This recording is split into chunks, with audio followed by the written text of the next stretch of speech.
নমস্কার বন্ধুরা। আজ একটি কথা চারিদিকে খুব রটিয়ে বেরোচ্ছে, সেটি হলো সঞ্জয় দত্ত। হরিয়ানা থেকে নাকি লোকসভা ভোটে দাঁড়াচ্ছেন সঞ্জয় দত্ত। সত্যি কি তাই?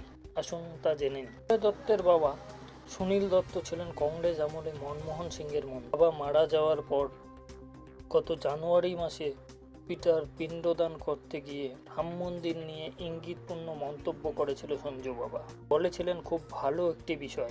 শুধু তাই নয়, জয় ভোলানাথ স্লোগান দিতে দেখা যায় তাকে। এবার 24শে লোকসভা ভোটের মুখে অচমকাই জল্পনা তুঙ্গে সঞ্জয় দত্ত নির্বাচনে। জানা গিয়েছে হরিয়ানার যমুনানগর কেন্দ্র থেকে প্রার্থী হচ্ছেন সঞ্জু বাবা। বাবা সুনীল দত্ত কংগ্রেস আমলে সংসদ মন্ত্রী ছিল।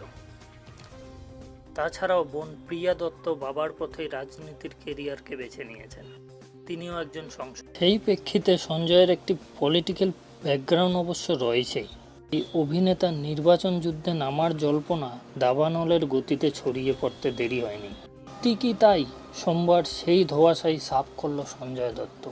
স্যান্ডেলে নিজের রাজনৈতিক অবস্থান স্পষ্ট করলেন বলিউডের সঞ্জু। অভিনেতা লিখেছেন, এগুলো একেবারেই রটানো।